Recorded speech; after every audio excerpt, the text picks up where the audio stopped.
Are we mute? Are we unmuted? I'm just kidding. Hi, welcome everyone to the Content Exploration Sessions, session 2.8 this year, so that's cool. We are here to talk about content marketing today, so that's exciting. If you are new to the Content Exploration Sessions, my name is Nick. I'm a content strategist here at Britain Marketing Design Group. We are a creative agency that do a lot of lifestyle marketing and fun things like that. At least we think it's fun. So I'm going to introduce the people I have here next to me. This is AJ. Welcome, AJ.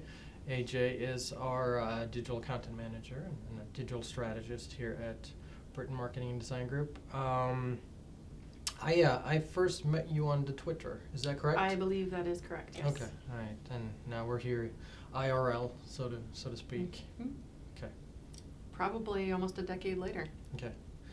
Hashtag besties. This here is Dave Good. It's all right, my feelings won't be hurt. Okay. All right. Apparently. So, this is Dave. He is a digital strategist and analyst and paid media manager. This and Dave and I we just met. Second besties. We just met. So this is new. So anyway, so the content exploration sessions here this year we have kind of taken a different approach from last year. We are following kind of the process from ideation and research and things like that all the way to the assessment and reporting. So this session today we're just going to talk about just content marketing tips and trends and things that we've seen and learned and so forth. So hopefully you'll get a couple of takeaways and maybe get some insight into what has worked for us, and maybe you can apply that to what you are doing as well. So let's get into it. We have about 25 minutes here, so let's get into it. Content marketing: owned, earned, paid, shared, converged, push versus pull, customer experience marketing, customer first marketing. Are you just rambling buzzwords Many at this names, point? many names. We have to start talking soon. He's running out of lists. Yes. So as it relates to content marketing, let's start. What does it mean to you? What it means to me. Not on a philosophical level, just on a more executional level. Yeah. Makes me feel warm and fuzzy. For me, both as a user and a creator, the thing that I always go back to is value. That's why I engage with content. That's why we create content. I mean, that's at the heart of everything we do, is finding what's valuable to the audience member. So what does it mean to you? Good. Go ahead. No, Your you turn. don't want to I don't answer. think that's really what was intended there. To me, content marketing is, yes, about value, but it's about the message, the content, the interest, the topic. It's not about selling. Mm-hmm. It's not about an advertisement. It's talking with you versus talking at you. Mm-hmm. And the difference there being you might be able to gain brand loyalty or affinity through something of value for that other person versus just an advertisement. An advertisement is a little bit more about the brand, and the content marketing tends to be more about the consumer. Yeah. Okay. Consumer first kind of thing. Yep. That's cool. Also, one of the things that we can kind of do here from just more of a conversational aspect, I would love for you to come from the functional side of things, the paid media side of things, and I would like for you to come from the form and the engagement side of things. And fight! Yes, and I'm commence fighting. more So of a peace kind of we have person. left brain, right brain kind of thing. So engagement, customer first. Let's talk about what you shouldn't be doing in content marketing then. This could be a thing in itself that we could probably discuss for hours and hours and hours. Yeah. Not saying that we're absolved from doing anything. We always test and learn and things like that. But what are some of the things that you feel you've tried and it didn't work, and now you use those best practices to steer any strategy that you do? I think you shouldn't give something with the expectation of something in return. You're giving to provide value. So if you're putting out content because you are expecting an action and basically demanding it versus earning it, then I think it doesn't typically work well. It's not as effective. Okay. So that's a don't. It's a don't. Another don't, still related to value and very much to Dave's point, is I see a lot of people not keeping their respective audiences in mind when they create content. And that can be from having a blog post that doesn't give nearly enough information to a blog post that has way too much information, an email that doesn't really direct people along the path that you're trying to kind of steer them on, or even just putting the exact same message on every single channel. The demographics on Facebook versus Instagram versus Twitter versus LinkedIn, Pinterest, etc. They're all different. So you kind of have to keep those in mind when you're crafting content that's going to resonate with those respective audiences. So don't not pay attention to audiences. Correct. Don't assume your audience is the same across all the channels. And I mean, even related to that, don't say you're marketing to everyone. That's a big no-no also, because that's not going to, if you're marketing to everybody, you're not really marketing to anybody. So I think that's a valid point. Omni-channel, multi-channel, things like that are it's buzzwords that we throw around sometimes, but it really needs to not just be multi-channel. It also needs to be multi-audience. Yep. Because you do have to change if you do not change your message, if you automate your message and your purpose and your value of that piece of content, and you just automate it through the different channels, you are speaking with one message to several different audiences. There might be nuances between those, but effectively you are not going to have the same kind of efficacy or conversion or whatever it is that you're trying to look for, engagement, as if you custom tailored your content to that specific audience that loves using that specific channel. Yep. So Exactly. okay. And also, when you get into varying content by channel, that opens up the possibility of doing a little bit more of experimentation on those channels. So maybe you find something through an experiment on Twitter that you're thinking this might have application on Instagram, for example. So you can kind of do little mini tests when you're varying your content in that regard. So that's cool too. Yeah, and we do see a lot of brands and companies. And this might be a capacity thing, or it might just be a strategy thing, or limited resources thing, is that they do push out same content on a lot of different channels and just say, hey, we're multi-channel, we do have a presence everywhere, and that might serve its purpose, and that, depending on what the business goals and objectives are. But for us, if you are really into content marketing, you have to have multi-channel strategy, you have to have multi-audience strategy, and then, multi-content type creation kind of strategy as well, so.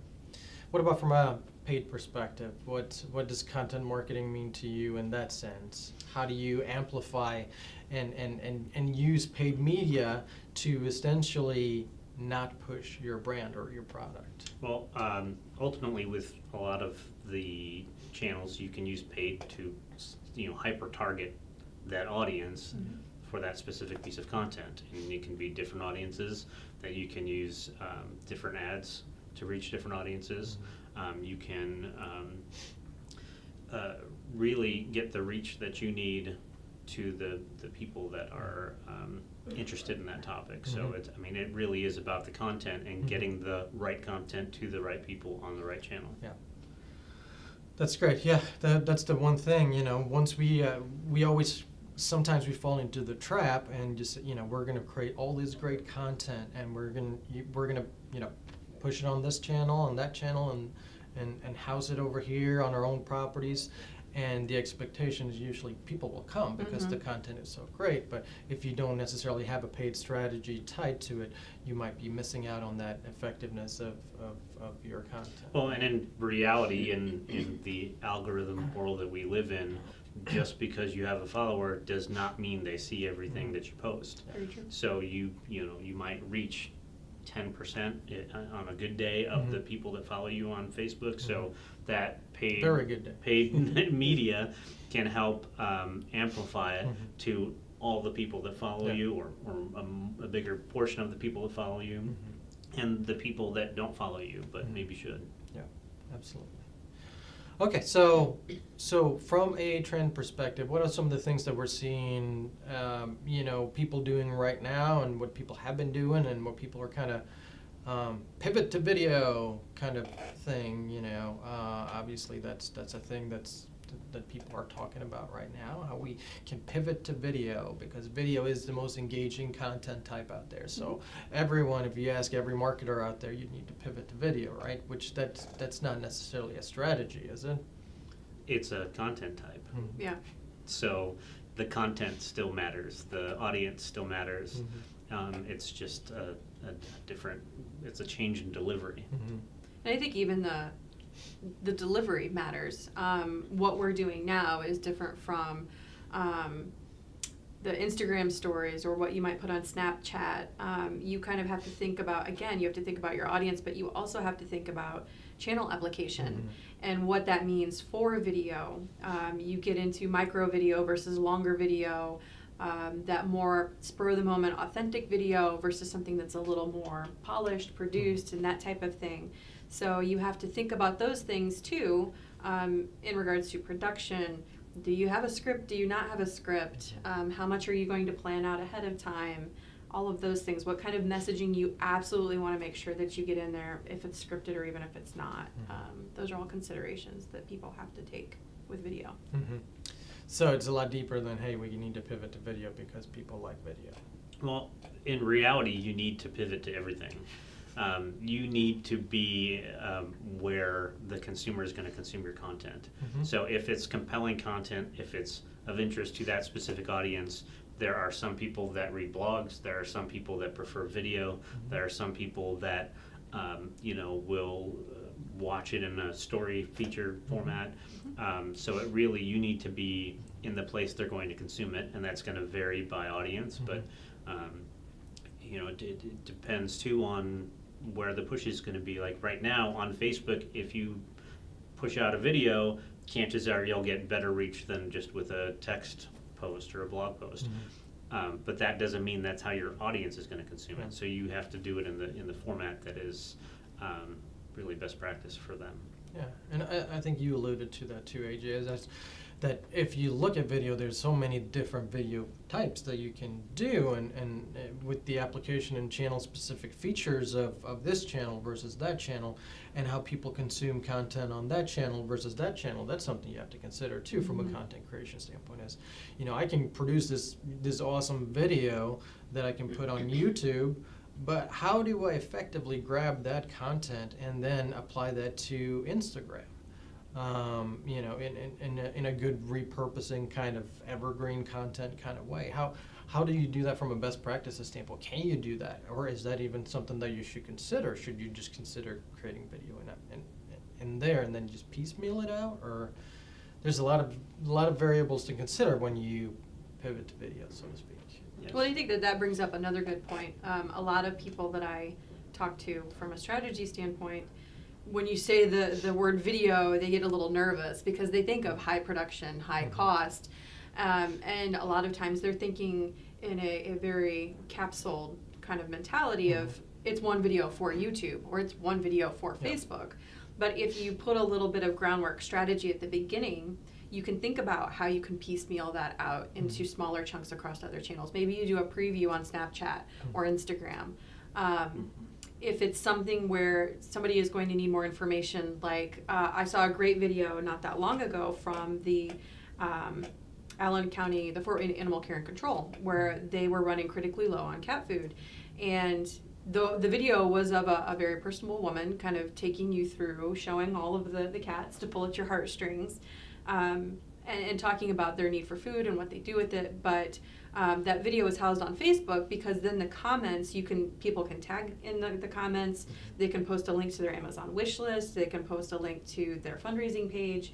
There's so many more applications in that medium versus posting a video to Snapchat, for example. So those are some other considerations that people can take with video. Anything else video related we should think about before we pivot to video? I think it's easier than ever to create video. So it's just pulling out your phone. There's a lot of repurposing that you can do to create video. You can write a blog post, and then you can share a clip of it in the video, directing, sending people to the video, or to the blog post rather. You can take that blog post, read it as a podcast, and now with an app like Anchor, you can turn that into a video with text recognition. So, I mean, it's really easy to do now. Yeah, the barriers are gone, and also the consumption of video has changed. Yes. Before YouTube and so forth, before the mobile devices, the prevalence of mobile video is, the number one thing about video back in the day, so to speak, that sounds very old, but it was Back in the high day, quality. like 2010? Yeah, 2007, 8, 9, 10. It was all about the quality, right? Then YouTube came and people started consuming content that didn't have that high threshold of elegance and elevated content. So the shift from quality versus accessibility has completely shifted around. Now people are all about accessibility, and it doesn't have to have the highest of high production values, because the number one reason why people consume video is it engaging to me? Do I have access to it? Can I just see it on my phone or whatever? It's authentic. It's authentic. Yeah, absolutely. So that has changed a little bit. What about let's pivot to local. Okay. Localization marketing. That's a big thing now, right? It is a very big thing. I'm not sure where it got its roots, but I think that what really gave it wings was Google incorporating more local into the search results, because as we know, Google, their ability to deliver relevant content is critical to their success as a search engine. And while I would argue there's not really any competitor in the water, really, they realized that people were using search to find things, near me. So pizza near me, bar trivia night near me, those types of things. So I think that that's really where it kind of catapulted into being more essential than ever to localize when you can. And that extends into a lot of different digital pieces that people might have, from website to text messaging, email, social, all of those things. Yeah, and kind of an extension of that, it used to be the popular phrase was content is king, and now it's segged a little bit more to context is king, because it's not only the compelling content, but it's in the context that it matters to you. So in many cases, that's local. Yeah, the whole localization aspect of marketing and how we're moving towards more of that. The hard part there is the scale, right? The scalability of messaging on a local level. From an SEO standpoint, which I think you aptly described, the importance of having a local presence from an SEO standpoint is definitely something that is beneficial and opportunistic for companies in this day and age. But how does that translate to other tactics? Social media, for instance, email and text and all these other tactics and channels that we can use. How can you incorporate that, or how are brands incorporating more of a local flair to their content? From a social media perspective, there are opportunities to have different accounts for different local areas. That's an easy way. There's also the ability for some channels like Facebook to target your posts to geolocation. So you might have a post that only shows in one state or in one city and is tailored to that city, because there might be a sale that is only going on in one city, or there might be some kind of a community event happening that you want to tailor to that one city. So you can spread your message out on a local level as well as a national level, and even on one account. And then we're applicable adding relevant hashtags. Right now, Facebook is kind of penalizing hashtags and posts, so I would not recommend using it on that channel, but totally relevant on Twitter, Instagram, those types of things.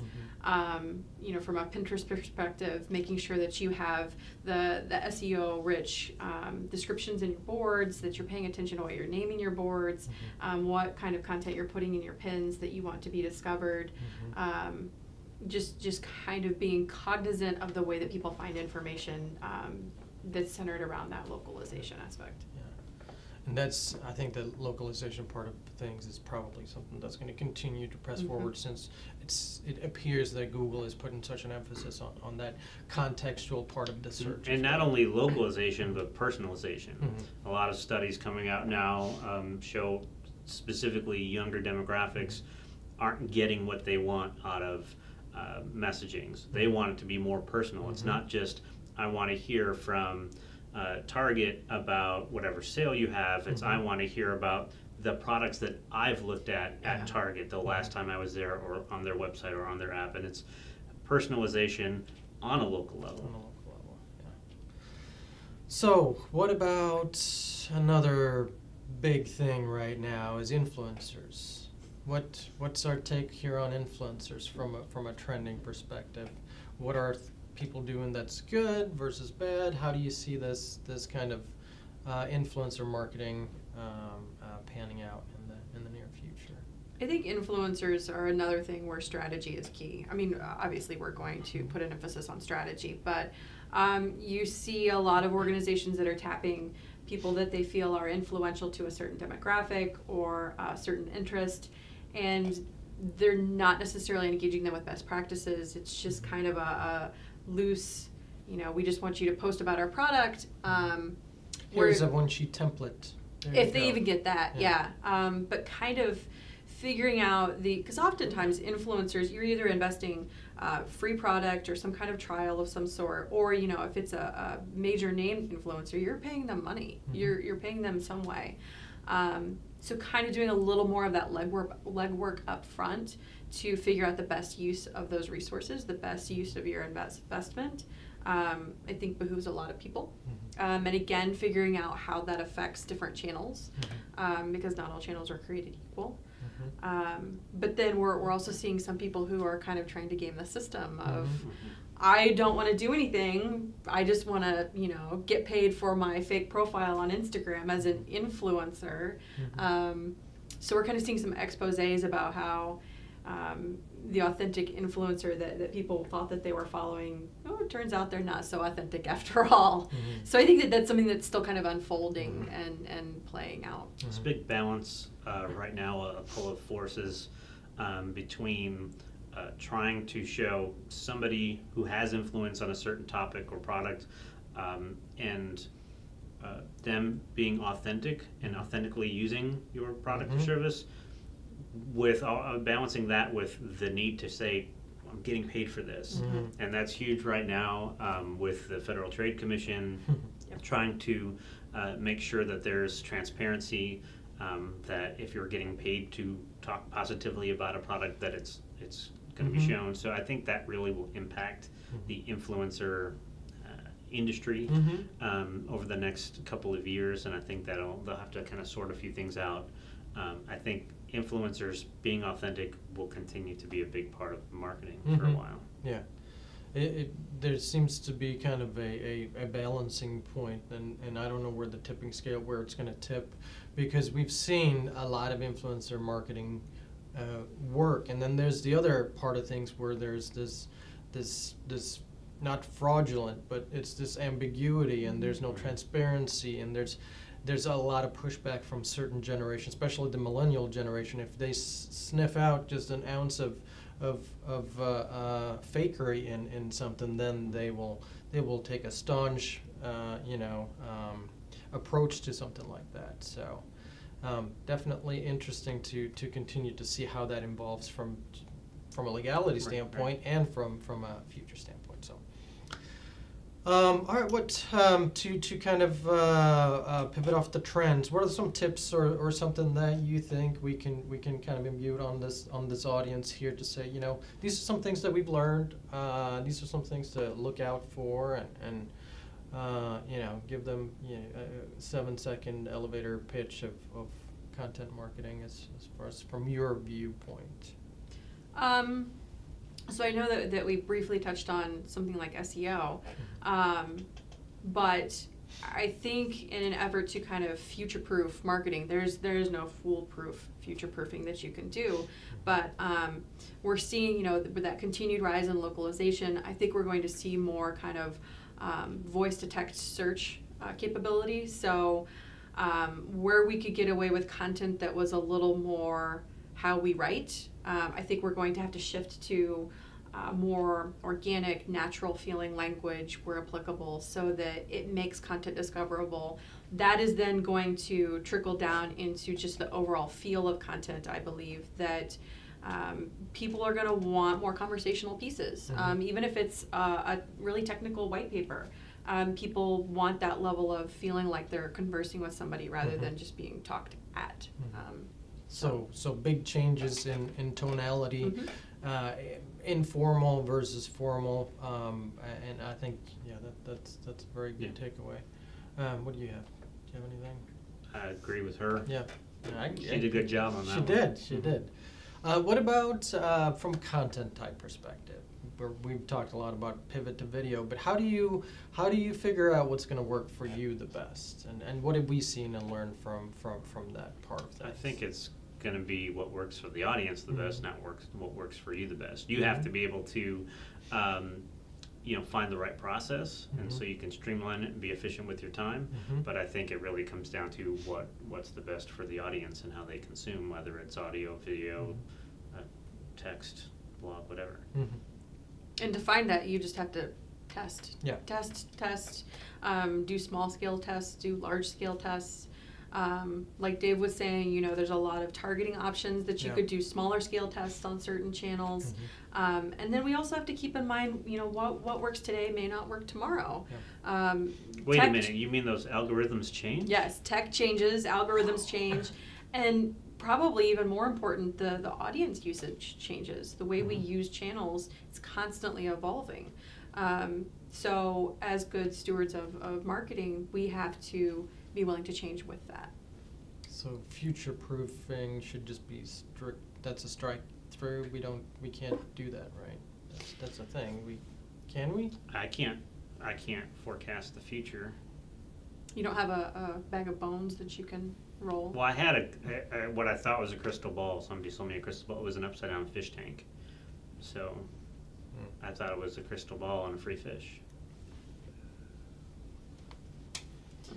See, now you didn't forecast that I was going to tell that joke. It just happened. Yes, it was just organic. It was organic. So. And it was conversational, so it would work with text and audio and all that. So, yeah. Absolutely. Well, one last thing that I think we should maybe talk about real quick. What about augmented reality, virtual reality? Should that be on our radar?